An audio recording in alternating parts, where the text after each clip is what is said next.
Existe aquele provérbio que diz que tempos difíceis formam pessoas fortes criam tempos fáceis e tempos fáceis formam pessoas fracas. Uma empresa não pode correr esse risco, né, de entre uma transição de período e outro ter pessoas fracas, né? Portanto, a gente escolheu falar sobre esse episódio de tempos de paz e tempos de guerra e como que os CEOs, os executivos e as principais lideranças se comportam, justamente para trazer uma racionalização em cima desse tema e trazer também um pouco de conhecimentos de causa aí, meus e do César. Bora lá? César, olhando pro período que você era ali o CEO, você considera que você brilhava mais em momentos de calmaria ou você brilhava mais agindo sob pressão? Momento de calmaria para um CEO é bem raro, né? Ou seja, vamos Sim. pensar que não tem tanta bucha para você resolver, né? Pensar esse momento, né? Mas eu sempre gostava mais dos momentos que eram, né, agitados, né? O mar estava agitado e aí eu gostava mais de colocar, né, a minha força ali para atuar, né? Eu acho que era um pouco, talvez, por vaidade. Quando você é muito mais reconhecido, né, nesses momentos, assim, de crise tamanha, que você consegue agir e vencer aquela crise, você parece que as pessoas valorizam muito mais do que você tá naquele momento de calmaria e você tá fazendo o seu trabalho, mas parece que você não fez mais nada do que a obrigação. Então, acho que tem um pouco desse sentimento, acho que é um sentimento, assim, compartilhado por vários empreendedores, né? Na hora de, né, você gosta de ter aqueles momentos mais de brilhar ali quando realmente você é exigido, né? Você toma uma pancada ali e você consegue absorver e reagir, né? Uhum. Então, no meu caso, eu valorizava muito mais esses momentos, né? Mas eu acho que é por vaidade, né? Hoje eu já encararia de uma forma completamente diferente. Mais novo, né? Você quer aparecer, né? Sim, concordo. Você até comentou do momento de paz, de calmaria, né? Se alguém busca isso, escolheu empreender, tá na profissão errada.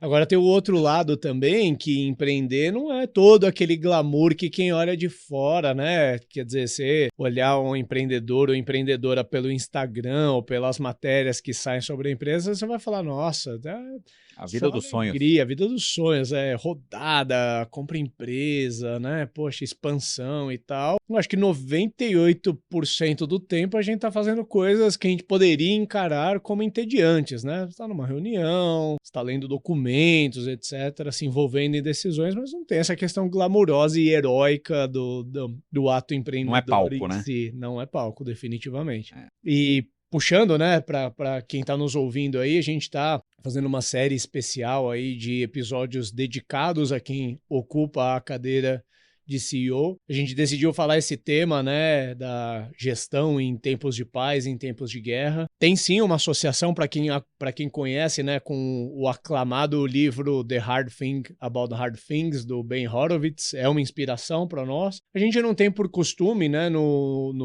nosso programa destrinchar livros ou coisas parecidas. Portanto, sim, fazemos uma referência ao livro. Inspirou a temática aqui, mas eu particularmente li esse livro, talvez uma janela entre 5 e 10 anos, eu não me lembro especificamente desse capítulo, me lembro que foi um dos que eu mais gostei, de certa forma vai influenciar um pouco do papo, mas a gente vai buscar trazer conhecimento de causa, como sempre. E se você conhece o Startups and Downs, nos acompanha, curte o programa, primeira coisa, se você está habituado a nos ouvir pelo Spotify ou por qualquer outro streaming de áudio, saiba que agora nós estamos em vídeo, uma oportunidade aí para você nos conhecer um pouco melhor.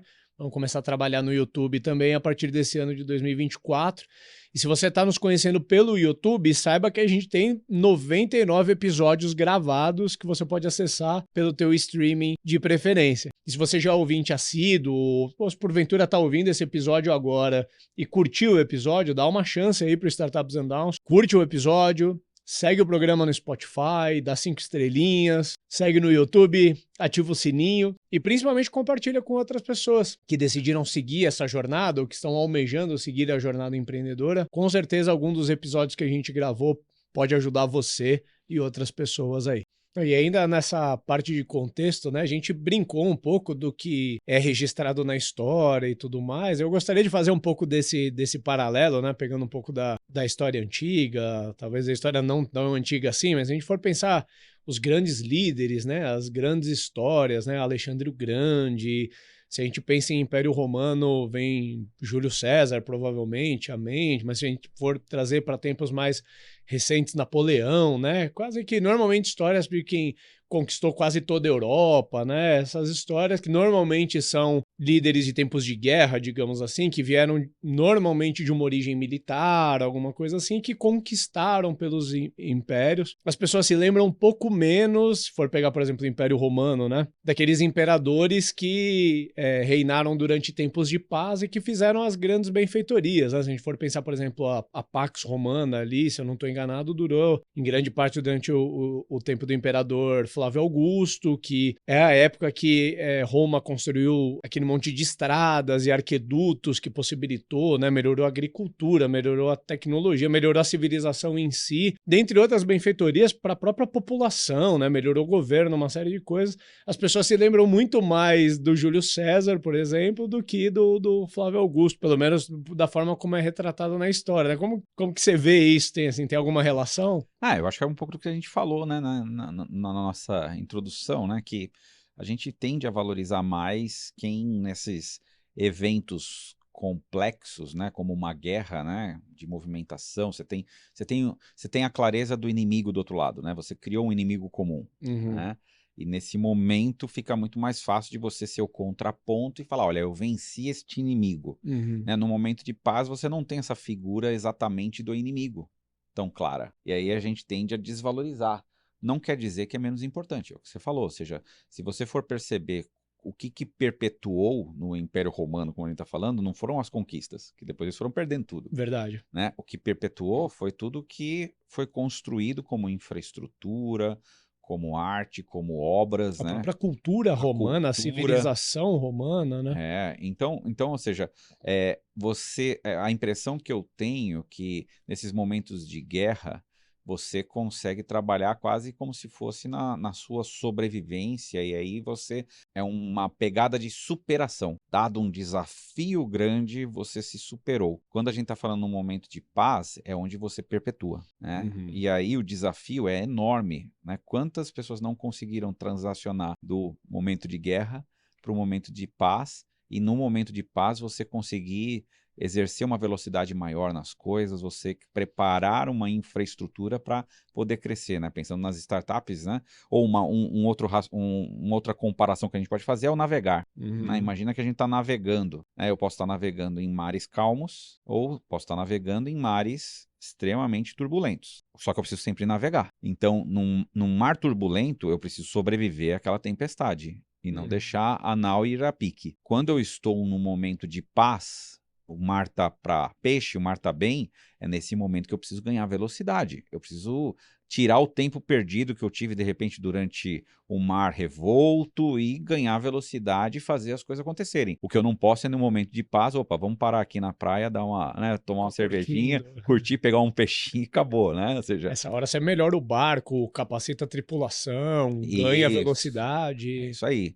Então, até nessa questão, né, se a gente for falar dessa questão bélica ou do mar, ou seja, você tem que saber como você vai usar suas tropas, né? Uhum. Corretamente para um momento de guerra, como você mobiliza eles para isso e prepara eles para um momento de guerra eventual, mas como que você os utiliza no momento de paz para que a coisa ganhe velocidade. Então, entrando para o empreendedor, é um pouco disso, né? Ou seja, você não pode imaginar que o tempo de paz é um tempo de descanso. Sim. Não, um tempo de paz é um tempo de muito trabalho, né? Uhum. E se você não conseguir fazer isso, você provavelmente não vai estar perpetuando a sua empresa. Uhum. Agora você tem que estar preparado também para um momento de guerra, como que você vai agir. Sim. Eu acho que a sua fala, ela seta bem o tom de que o momento de paz não é um momento de calmaria ou de descanso, né? Em ambos os momentos, o CEO e todo o time têm atribuições. A gente só tem que saber como chavear. Eu acho que até a palavra chavear, ela não é tão feliz aqui, porque não é simples como mudar uma chave. Você tem todo um exercício de reconhecimento do terreno que você tá, do momento que você tá, para Uhum. você diagnosticar bem se é paz mesmo ou se é guerra mesmo. Muitas vezes não é claro como preto e branco, você tem características de um num momento de outro, né? É importante reforçar também que a startup, ela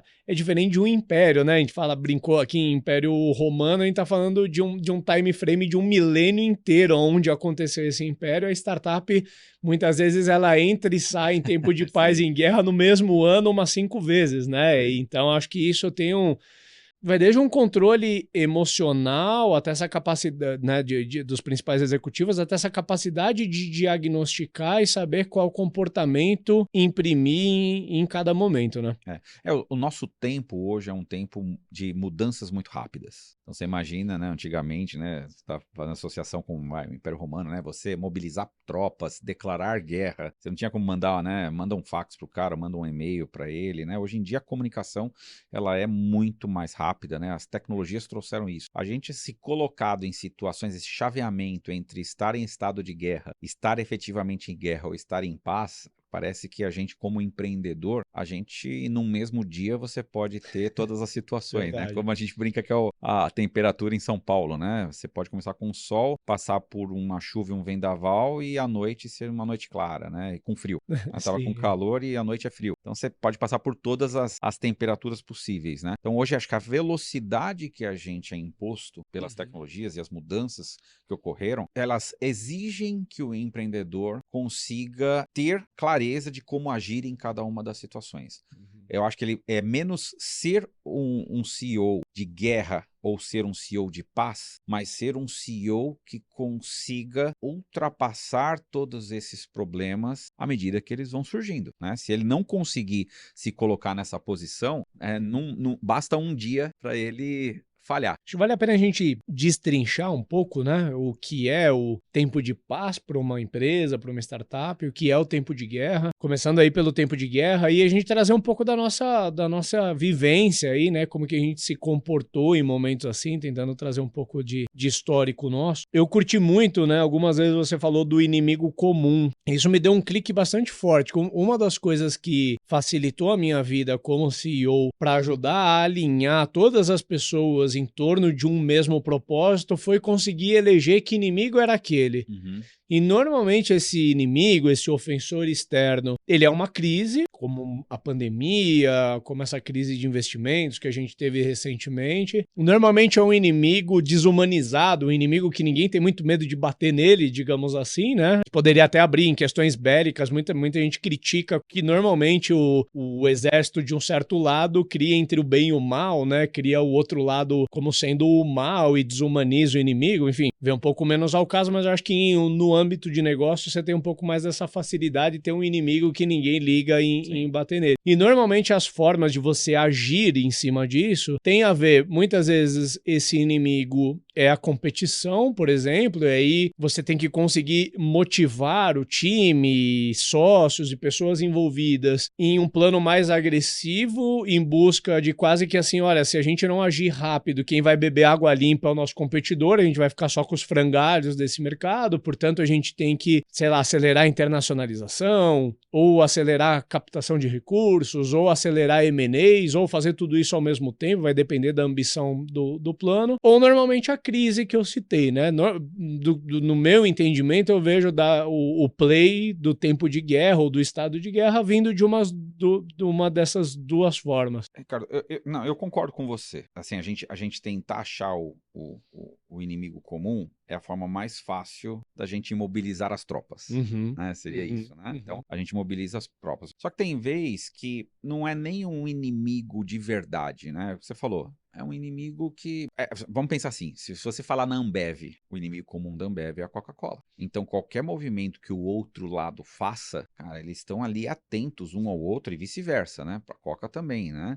Então, e eles tentam criar um estado de guerra, né? Então, por exemplo, eu tenho amigos que trabalham em um dos lados, né? E não toma refrigerante do outro lado, né? Nesse nível, né? Ou seja, então você vê que eles mantêm um estado ali de guerra, né? Um estado de alerta muito interessante. Então, se um vender um pouquinho mais de bebida do que o outro, cara, já criou uma crise, plano de ação, a gente tá perdendo a batalha. Então você tem um estado de guerra e você vai criando as batalhas e você vai trabalhando em cima disso, né? Isso é um negócio legal, mobiliza. O problema desse tempo de guerra nessa forma é que pode cansar. As pessoas estarem geralmente assim, porque a depender da carga que você coloca, você exige demais delas, né? Então tem gente que não se acostuma nisso e sai fora. Tem outras pessoas que gostam disso. Então depende muito do tipo de tropa que você vai ter. Agora, você falou o seguinte, pode acontecer de o problema que a gente vai tratar é, cara, eu quero crescer rapidamente, né? Ou seja, a gente tem aqui um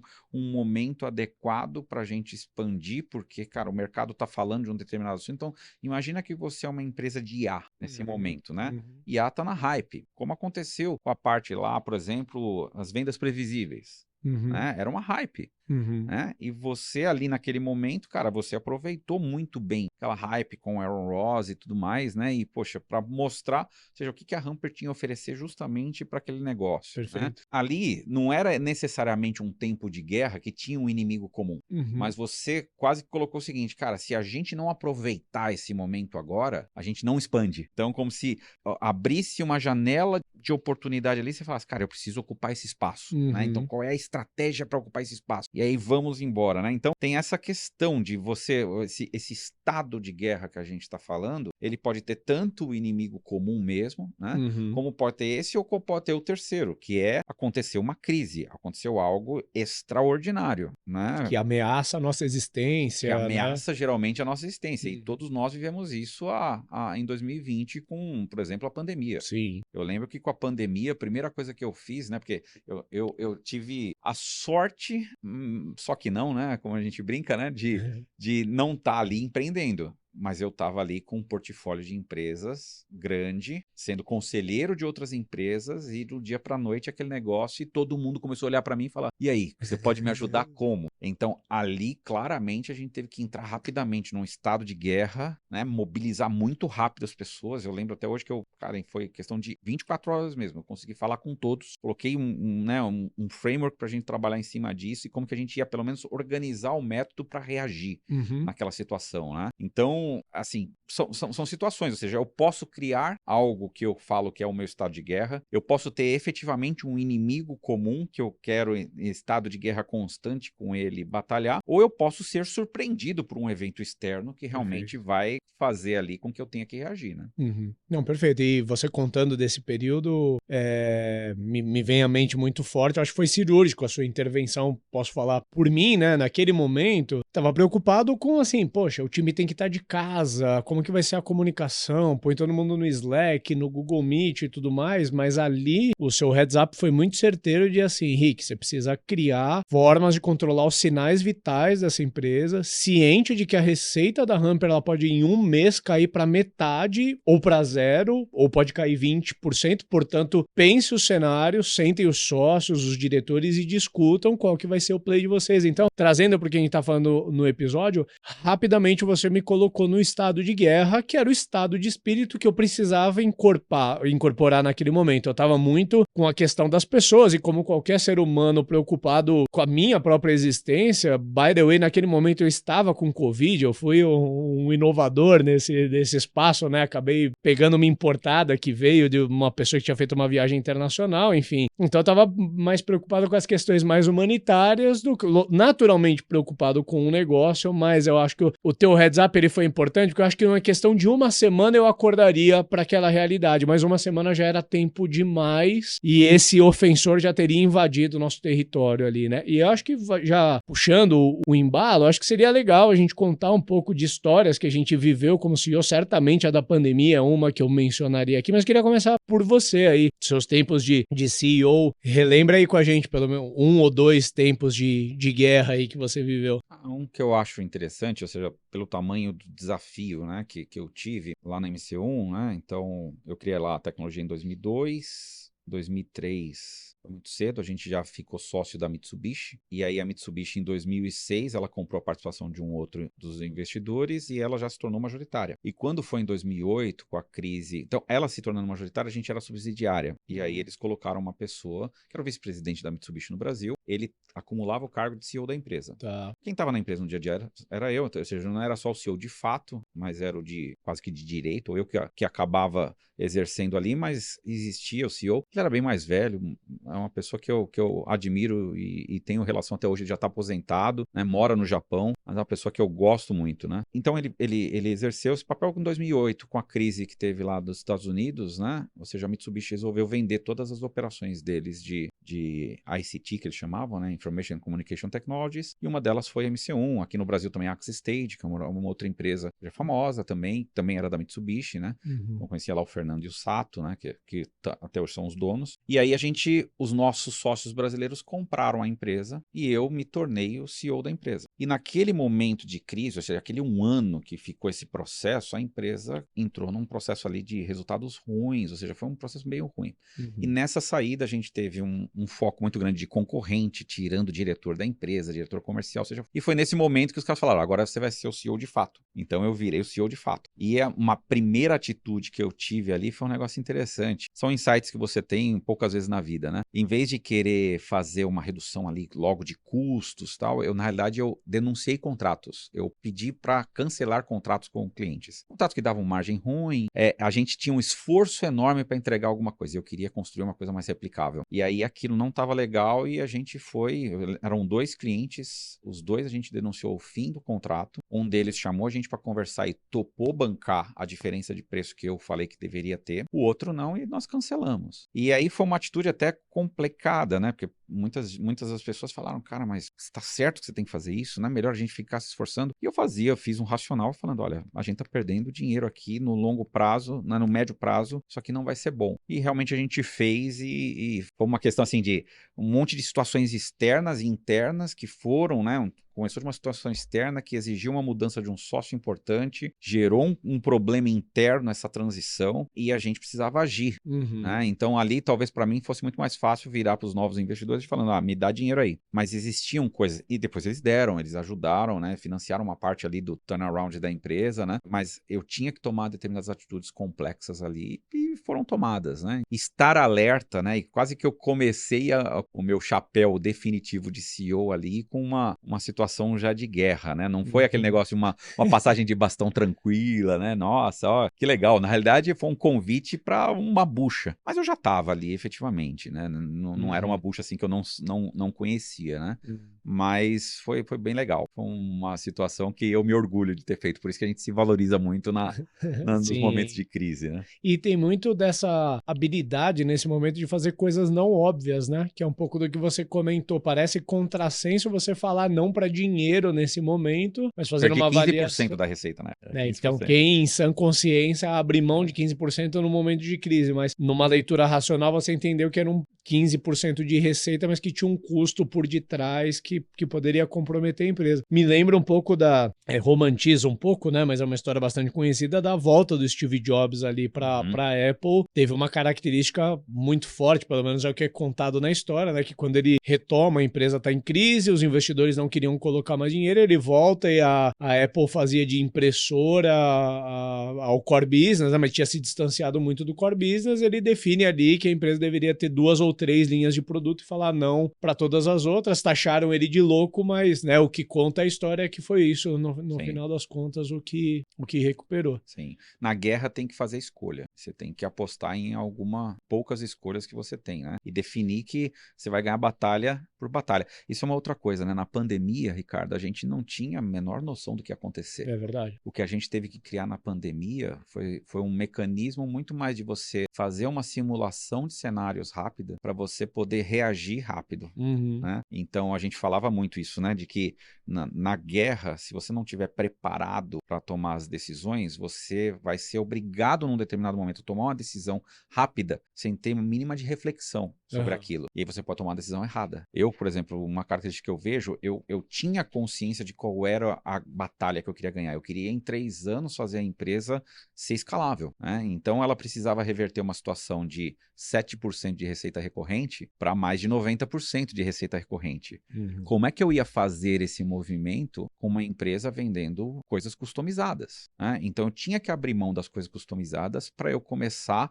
a investir mais esforço nas coisas que eram mais replicáveis e escaláveis. Perfeito. Né? Então, a primeira batalha foi essa, mas eu não perdi a noção da guerra, né? Que eu tinha que percorrer até eu poder chegar, depois de 3 anos, né? Celebrar 4, 5 vezes que a empresa tinha crescido em torno disso e chegado nessa reviravolta tão grande de receita, né? Sim. Então, essa é a questão, né? Você tem que saber o que é a guerra que você está travando e quais são as batalhas, e tem batalha que você vai perder. Mas aí você está com um mecanismo, né? Como a gente fez na pandemia, um mecanismo de medindo toda hora e refletindo qual é o melhor traçado que você tem que percorrer. Eu acho que nessa hora também do chapéu que a gente incorpora como CEO de tempo de guerra, ele passa também pela forma... Eu acho que né, são em tempos de crise, essa frase não é minha, né? Mas são em tempos de crise que você reconhece realmente quem está com você. Uhum. E muitas vezes nessa hora você tem que sobressair do seu papel e cobrir. Ou, por exemplo, no momento da pandemia, a minha ficha caiu numa velocidade diferente do que eu percebi que outros diretores caíram. E eu percebia claramente que um diretor estavam evitando lidar com o assunto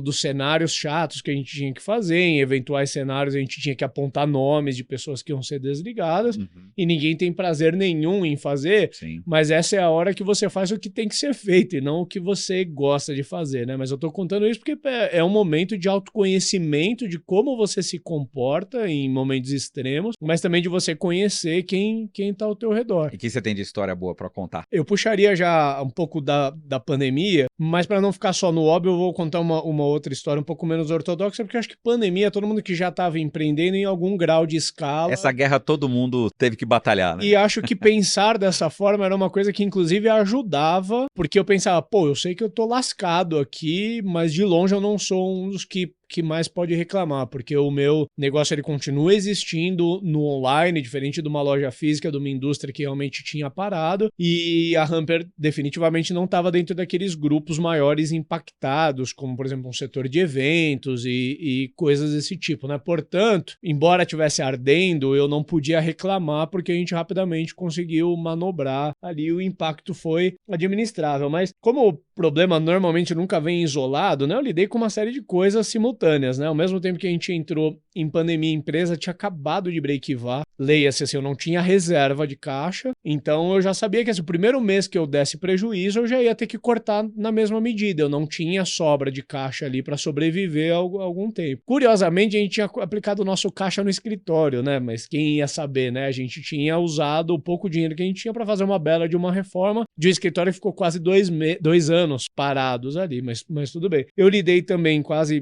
que de forma concomitante com a saída de um co-founder, e nesse momento eu estava fazendo, o ano de 2019 foi o ano que eu investi em formar a minha primeira camada de liderança. Então estava todo mundo muito recente, liderança de vendas, de CS, de produto, todo mundo muito recente na cadeira, e definitivamente ninguém tinha o braço forte o suficiente para segurar o leme naquele maremoto que a gente tinha entrado. Então eu precisei dar rollback em algumas coisas, não no sentido de desfazer papéis que já haviam sido criados, mas claramente quem conseguia tocar mais os assuntos naquele momento era eu. Tive que colocar algumas lideranças um pouco de lado e falar, olha, assiste. Inclusive, quem tá ouvindo no episódio anterior, a gente fala bastante sobre o papel do CEO e como não se tornar um CEO muito ditatorial, mas que em alguns momentos, sim, naquele momento, claramente, assim, a minha missão, César, ficou clara e límpida na minha frente, assim, o que eu tinha que fazer, que eu acho que é um pouco do que o momento de crise, ele cria essa visão hiperfocada, assim, e eu não tinha dúvida do que era o meu papel naquele momento dentro da empresa.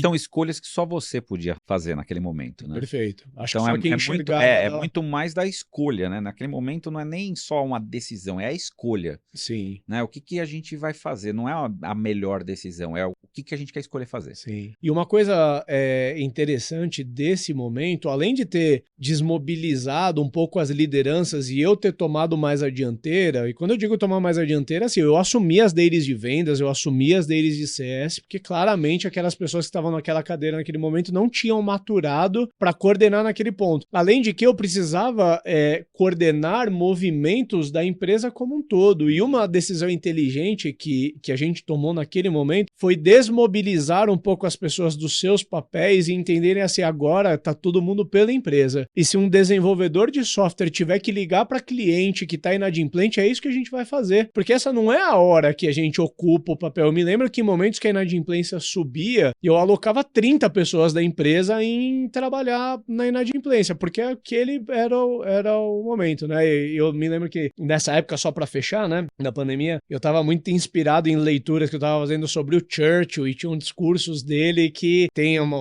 essa característica, né? Ele tinha essa habilidade de fazer discursos que impactavam os diferentes stakeholders, né? Ele tinha discursos para a Câmara dos Comuns, ele tinha discursos para os generais e para o exército, ele tinha discursos para a população britânica, ele tinha discursos inclusive para aliados e para inimigos. Então todo discurso ele pensava nisso tudo. E eu entendi, né, que naquele momento a retórica era uma ferramenta muito importante para mim, porque o time estava em casa com medo, sem saber do que ia acontecer. Quase que a única ferramenta, eu ouvia disso, César, que a galera falava, Rick, cara, tem dia que eu espero de manhã o teu discurso matinal ali para ter um pouco de ideia, porque a gente se juntava ali, sei lá, 9 horas da manhã, a Hamper inteira numa call, eu dava uma leitura de tudo que estava acontecendo, posicionava todo mundo, traçava meio que a estratégia do dia, a gente não enxergava mais do que 5 dias na nossa frente, traçava a estratégia do dia, a gente rodava mais um dia e dia seguinte de novo, e o poder que esses discursos tinham, né, de efeito ali na galera. Mas um outro momento que eu tive também, mais recente e também mais maduro, foi o movimento dos M&As, que eu acho que a gente fez em 2022, que tem 2 componentes que a gente falou. Teve o primeiro componente de um movimento de oportunidade, de um ato de assim, vamos ocupar um espaço para a gente tentar construir uma empresa maior para amanhã, então a gente decidiu fazer um movimento de sair de um nicho que a gente já era líder, que era a prospecção, para entrar em 2 novos flancos que a gente definitivamente não era líderes e que a gente ia entrar ali num campo de batalha que já estava escalado há um bom tempo, mas a gente se sentiu naquele momento preparados para entrar nesse campo de batalha. Só que, como eu brinquei que o problema nunca vem isolado, né? Concomitante com isso veio essa crise de investimentos que a gente passou, foi, se a gente olhar, é cirúrgico, olhar os press releases da Hamper, a gente anunciou 2 M&As no primeiro semestre de 2022, no segundo semestre de 2022 o dinheiro secou, desapareceu. A gente não contava 100% que a gente ia captar, mas até dinheiro de infusão de cliente mesmo, né? O mercado ficou menos comprador naquele momento. Eu tive menos combustível para operar do que eu imaginava. Então eu já tinha decisões difíceis para tomar como CEO, que naquele momento eu já estava em estado de guerra eu comigo mesmo, porque eu estava trazendo novos sócios, precisava colocar cada sócio no seu devido lugar, reestruturar toda a minha governança, decidir o que fazer com o time. Parte das sinergias dos M&As podia passar por decisões difíceis, como demitir. Quando a crise bateu, a gente realmente precisou tomar decisões de demitir. Naquele momento, eu precisei definitivamente incorporar ali um estado de guerra. Tinha um misto de ofensor interno e externo. Parte da crise que a gente estava vivendo, a gente mesmo que tinha gerado, parte era externa, mas ainda assim, claramente, a gente estava vivendo algumas batalhas simultâneas e eu precisei incorporar esse chapéu. Eu acho que é o que se a gente fosse fazer um wrap-up antes de ir para o que são os momentos de paz, né? Uhum. Eu acho que a gente tá falando muito assim, num momento de guerra, o que se espera do CEO é que ele tome as decisões que talvez não estejam ainda permeadas na organização, né? Que ele faça as escolhas. Uhum. Eu acho que é muito, muito menos na questão de se A é melhor do que B, mas é A ou B que nós vamos fazer. Os dois têm coisas boas e coisas ruins, mas decide um.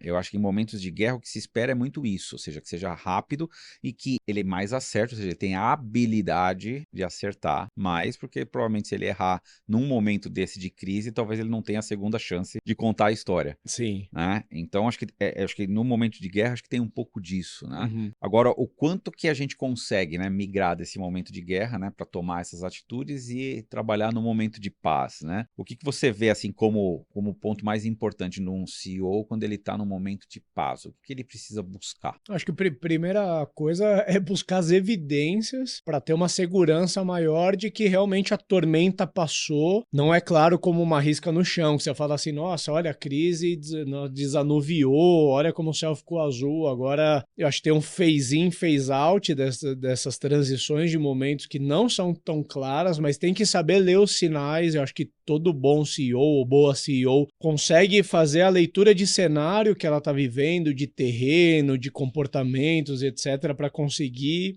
reorganizar suas decisões, mas tendo em vista que o cenário realmente desanuviou, as águas ficaram mais calmas, eu acredito que esse é o momento de olhar para benfeitorias internas, né, do próprio negócio, né? Eu acho que nesse momento é o momento de coletar os aprendizados que o momento de crise gerou, fortalecer cultura, pavimentar processos aonde não existem processos, buscar equilibrar ali crescimento com sustentabilidade, né? Muitas vezes são vetores que não necessariamente andam na mesma direção, mas também não necessariamente precisam andar em direções opostas, mas em alguns momentos a gente escolhe fazer escolhas por um crescimento muito acelerado e quebrando ovos pelo caminho e depois a gente para arrumar, talvez é um espírito um pouco mais de guerra. No momento de paz, não é que você abre mão de crescer para só melhorar dentro de casa. Como você usou, acho que uma metáfora muito boa ligada à navegação, a gente tem que estar constantemente navegando, constantemente em direção ao que é o nosso norte, com a diferença de que uma coisa é navegar em um maremoto, outra coisa é você navegar com as águas calmas, mas você não vai parar de navegar porque a água está calma. Acho que nesse momento você capacita melhor a sua tripulação, você vê eventualmente que tinha gente desalinhada que para uma próxima crise não deveria estar ali, processos que faltaram, benfeitorias que você tem que fazer para promover esse crescimento mais sustentado. É bem interessante essa questão, né, do momento de guerra, do momento de paz. Como a gente falou, ele é muito fluido, né? Ele não é uma coisa, né, você falou a linha, né, que separa um do outro, né?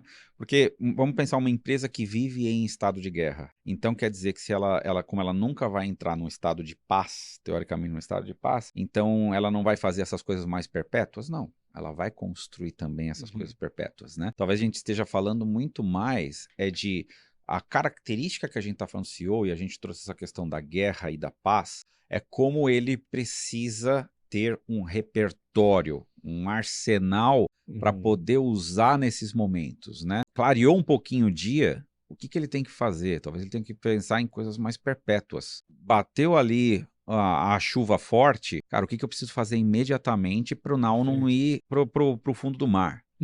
Né? Ou seja, o que a gente está falando aqui é muito menos do estado, talvez, de espírito da empresa e muito mais de como que é essa postura do CEO nisso, né? E eu acho que nesses momentos de você pensar em coisas perpétuas, num momento de guerra, você talvez você não vai querer jogar no lixo a cultura já estabelecida da empresa. Sim. Porque senão a cultura justamente ela tem que existir para nesses momentos que você é confrontado, os seus valores... Os seus valores é nesse momento que eles vão ser colocados à prova. Então, você tem que usar deles.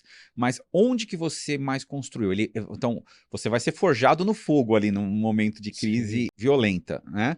Mas é durante os outros momentos que você foi consolidando isso. Então, como você foi fazendo isso? Então, por exemplo, se a gente for falar em momentos de paz, você tem muito mais tempo de se dedicar a como trabalhar melhor as questões culturais, porque o esforço das pessoas não estão só focados naquela crise que você falou, né? Eu peguei um desenvolvedor, de repente, para fazer cobrança. Então, você não tem, no momento de paz, a pessoa pode estar nas atividades, 80% dela está nas atividades do dia a dia, né?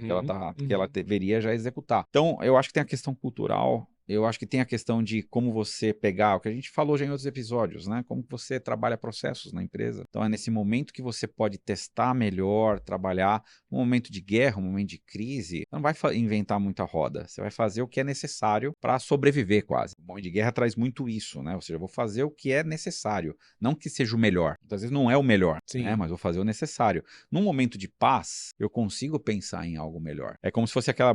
Eu uso bastante também no nosso episódio, essa ambidestria, né? Do fazer o certo do jeito certo. Num momento de guerra, eu quero só fazer o certo. Do jeito, talvez, eu vá fazer errado. Uhum. né? Mas eu quero fazer o certo, talvez do jeito errado. Eu me proponho a aceitar isso, Sim. né? Quando eu estou num momento de paz, eu quero continuar fazendo as coisas certas, mas eu quero fazer do jeito certo. Eu quero ter mais tempo de estruturar isso, né?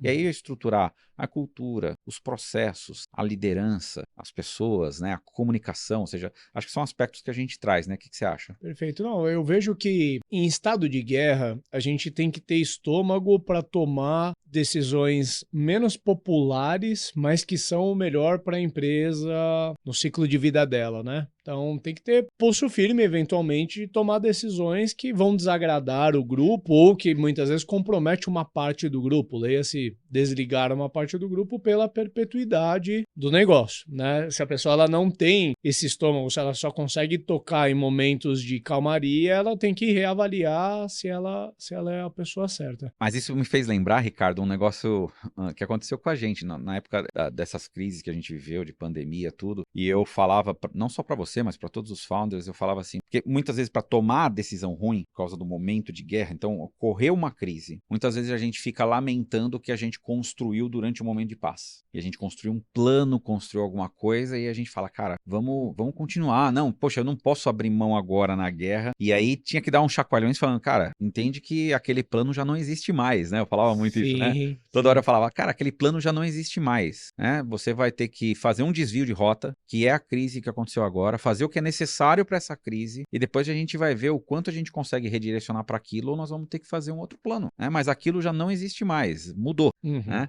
Então, eu acho que os momentos de guerra, ou seja, o CEO, nessa questão do, né, entre chavear entre um momento de guerra e um momento de paz, ele tem que ter esse discernimento e talvez esse desprendimento de que, cara, ele precisa ser maleável para se encaixar de acordo com o que as métricas estão dando para ele, né? O que as condições de pressão, temperatura estão indicando para ele. Ele tem que agir de acordo com o momento, Perfeito. né? E ele tem que preparar seu time para que ele consiga agir, né, seja qual for a situação. Se eu fosse resumir essa sua fala com o comportamental do CEO, eu diria que assim, em tempos de crise, você tenta tomar essas decisões o mais orientadas o possível, mas nem sempre você tem tempo de estudar todas as hipóteses. Você percebe os sinais vitais, escuta ali um pouco da tua intuição orientada, afinal você está tocando aquele negócio há um bom tempo e deveria ter propriedade para apontar algum caminho. Em tempos de crise, você está mais agindo do que planejando, pensando, estudando. Em momentos de paz, você tem mais tempo para estudar, para pensar coisas que são benéficas mais a médio ou longo prazo. Ali, no tempo de guerra, você está pela sobrevivência do negócio, a decisão de curto prazo. Como eu brinquei, no auge da pandemia, eu não enxergava 5 dias na minha frente. Portanto, eu não podia tomar uma decisão pensando, nossa, mas se eu fizer isso, daqui em 2030 eu vou ter um problema. Eu pensava ali em sobreviver naquele momento. Hoje eu já, assumindo que a gente está num momento um pouco mais de paz, um momento diferente daquele, eu já penso um pouco mais do que eu vou fazer, ao mesmo tempo que eu não estou operando no modo sobrevivência. Então, eu, como CEO, tenho mais tempo de me preparar para os próximos estágios. Naquele momento, eu não me preparava em nada. Eu só agia do que o momento me demandava. É estar muito atento a responder à mudança, né? Uhum. Eu acho que esse é um pouco do que a gente está falando, né? Se Uhum. você conseguir ser o CEO que consegue rapidamente ler o cenário e toma a decisão, não quer dizer que você não tem uma bola de cristal para saber que você tomou a decisão certa, Uhum. né? Você tomou a decisão, seja ela qual for. Eu até brinquei, muitas vezes a gente quebra, não é porque a gente tomou a decisão errada, é porque a gente deixou tomar a decisão. Em momentos de guerra, você tem que tomar a decisão. Eu lembro dessa questão de não tomar uma decisão. Você lembra daquele filme do Piratas do Caribe? Tem uma cena que eles fazem lá, vão batalhar contra um navio inglês. Tá lá o Marechal, lá não lembro como que era o cara, lá, o Comodoro, não sei como que era. E aí o cara ele é surpreendido com 2 navios atirando e ele simplesmente ele trava. E os caras perguntando, e aí, o que a gente Ele faz? congela. E o cara travado, ele congelou. E ali a questão de 2 minutos que ele congelou, os caras começaram a gritar, abandonar navio.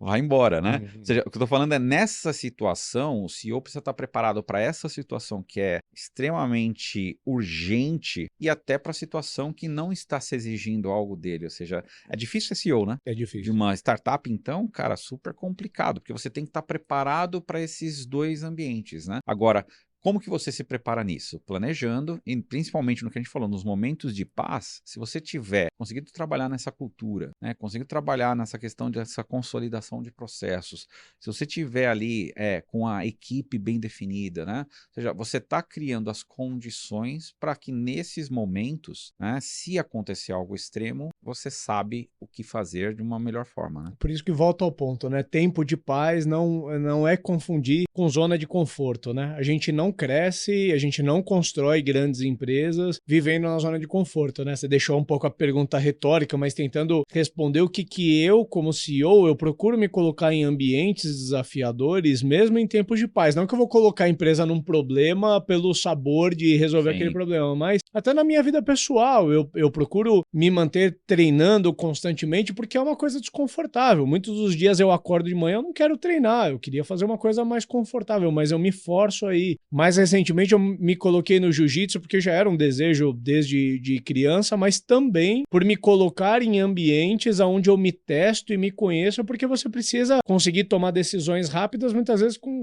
uma pessoa muito mais pesada que você, por cima de você, tomando um calor, e ali você tem que ainda conseguir manter a paz. Então, tô dando um exemplo aqui, mas existem situações que a gente se coloca como se fosse um teste para você estar preparado para na hora que a batalha acontecer. Eu não acho que é uma obrigação que todo CEO deveria fazer, mas uma vez que a gente escolheu ser isso, né, se colocar nesse tipo de ambiente de desconforto, onde a gente se conhece melhor, onde a gente coloca a nossa disciplina à prova, para mim vai ajudar bastante quando você pegar momentos de real dificuldade ali, para você saber sair. Queria que você contasse uma história aí de momento de paz, eu fecho com a minha e a gente vai pros ups and downs. Eu acho que o meu momento de paz foi logo em seguida depois daquela que eu contei ali no meu momento de guerra. Dado que a gente aceitou que aquela era a situação, fizemos um movimento e aí naquele movimento a gente continuou trabalhando em pequenas batalhas e é assim, isso é importante, a gente estava em estado de guerra, eu sabia onde eu queria chegar, eu sabia que era uma janela de pelo menos uns 3 anos, né, e eu tinha que vencer batalha por batalha, mas em nenhum momento eu deixei de fazer as coisas que eu precisava fazer estruturantes e ir vencendo as batalhas, então eu tive.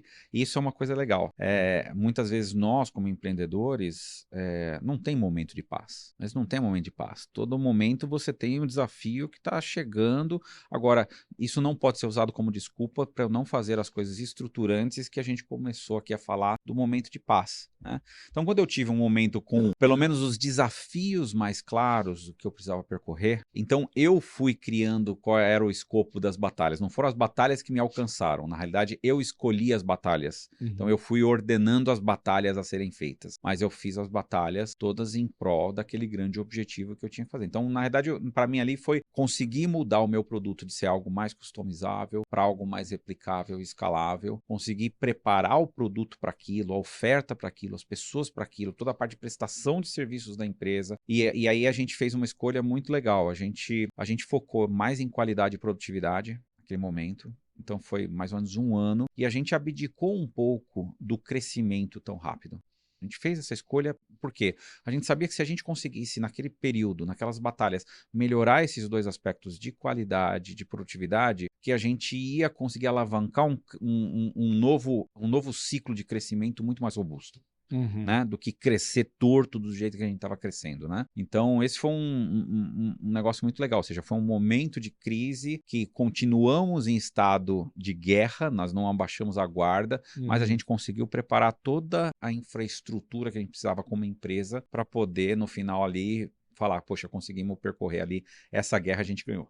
E é interessante que normalmente quando nos vem à mente um momento de paz, ele sucede o momento de guerra, né? Talvez a gente teve outros, mas os que mais marcaram foi logo após ter resolvido uma crise que eu acho que realmente dá aquele sentimento de que, poxa, acho que agora o carro tá na pista de novo. O bode saiu da sala, né? O bode saiu da sala, claramente saiu, né? E dá para eu conseguir administrar o negócio aqui. E a minha história vai na mesma linha, né? Eu acho que pós os M&As de 2022 foi um ano bastante desafiador para mim mim, como CEO, por conta dos movimentos recém-feitos, de ter que aprender a pilotar praticamente uma nova empresa. A Hamper pós-M&As era uma empresa bem diferente da empresa que eu tinha até então, naturalmente, com muitos componentes a gente carregou, mas ainda assim uma empresa diferente de ser administrada. Soma-se isso a falta de grana no meio do caminho, um pouco da falta de propulsão, tornou o momento ainda mais desafiador. Eu acho que em momentos assim, para conseguir fazer a transição, e para ser justo, você me ajudou bastante nesse momento, você conseguir identificar o que é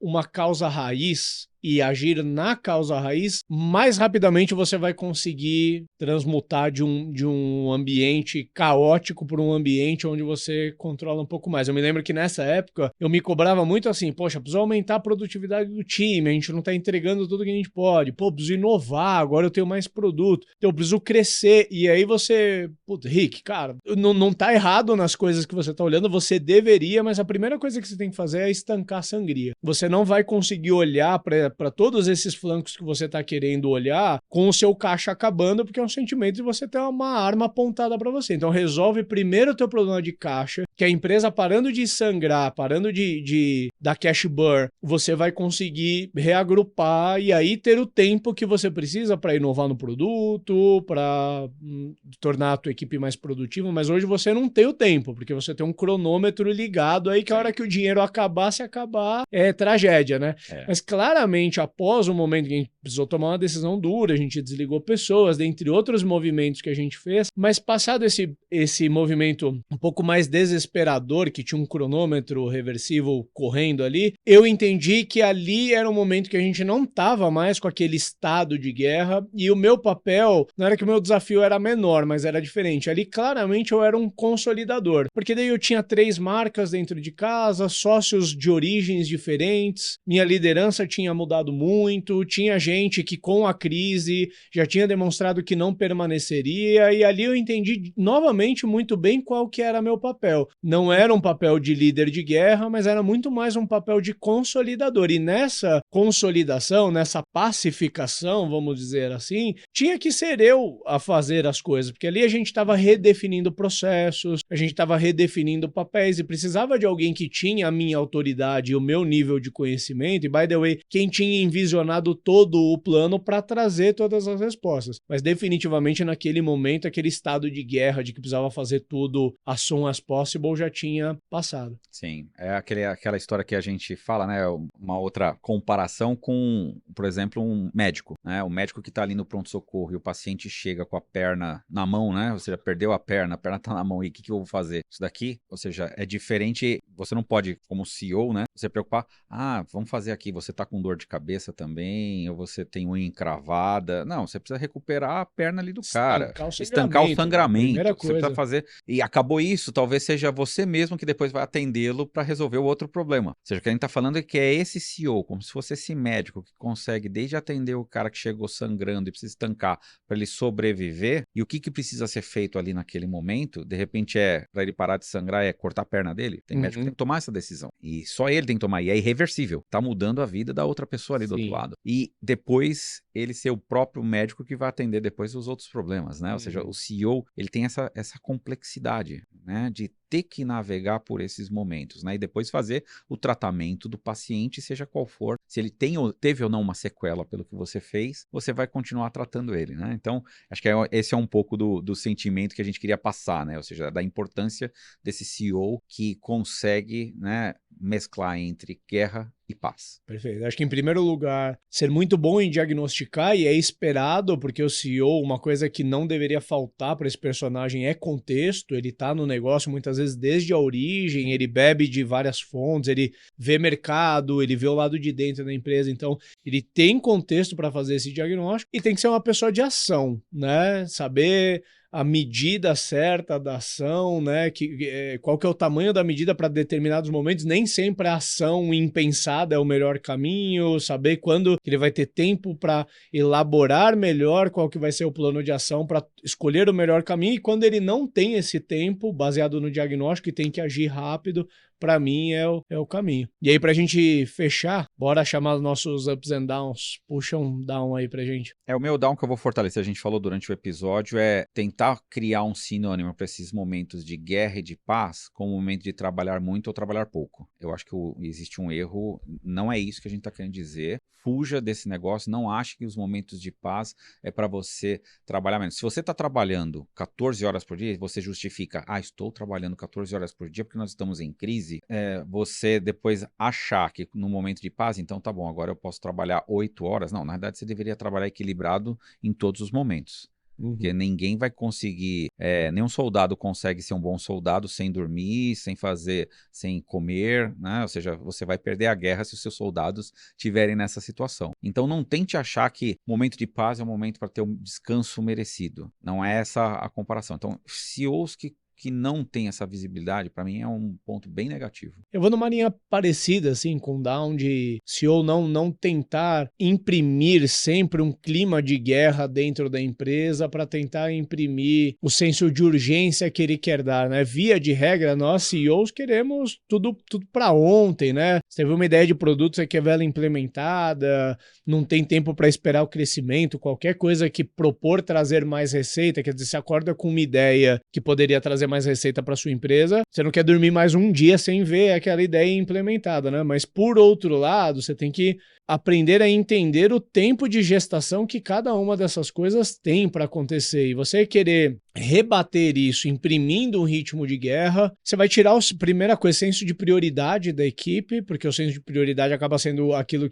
o que você aponta, e o desgaste das pessoas, né? Dificilmente você vai conseguir construir um grupo que vai perseguir aquele propósito por muito tempo por conta do desgaste que está sempre trabalhando com esses prazos malucos e consequências mais malucas ainda, que um CEO que está constantemente em espírito de guerra vai tentar imprimir. O meu up, Ricardo, ele tem um pouco a ver com o próprio exemplo que eu coloquei lá quando eu tomei a decisão de demitir 2 clientes ali, né? Eu tinha aprendido com uma pessoa 1 ano antes, o filho dele brincava com ele que ele era brincava ele que ele era o plano B, porque para tudo ele tinha um plano B. E eu fui entender por causa disso, eu falei, cara, isso acho que é um exercício legal. Todo mês eu tinha por costume, né, de fazer um exercício de, cara, o que eu mais temia que pudesse acontecer na empresa? Então eu falava, cara, se acontecesse algum evento, sei lá qual evento, que eu tivesse que perder 30% da minha receita, o que eu faria? E aí eu criava um plano que era assim, é o César do passado, com uma cabeça mais tranquila, falando pro César que tá sob tiroteio, falando o que você tem que fazer agora. Né? Então é como se o César da paz teve tempo para processar alguma coisa e criar um plano que eu deixava efetivamente na gaveta o plano, mas eu sabia que se eu tivesse alguma coisa era o trigger de eu puxar aquilo e eu exercia aquilo. Eu nunca precisei, essa foi a única vez que realmente eu sabia o que fazer porque eu tinha escrito. Depois eu nunca mais usei, mas eu fazia efetivamente isso, porque ele me deixava mais assim, eu sofria talvez de, nossa, eu vou ter que mandar tantas pessoas embora, eu vou ter que abrir mão disso, o meu plano não será mais o mesmo, tal, mas era no papel. Eu acho que se no momento de crise, se eu tivesse que tomar essa decisão, ainda sofrendo pelas perdas, né, dos efeitos colaterais que a minha decisão tomaria, eu sofreria muito mais. Como eu já tinha refletido daquilo, eu já tinha meio que concebido na minha cabeça o seguinte, cara, se acontecer isso, infelizmente é isso que eu vou ter que fazer, mas eu vou ter que fazer. Né?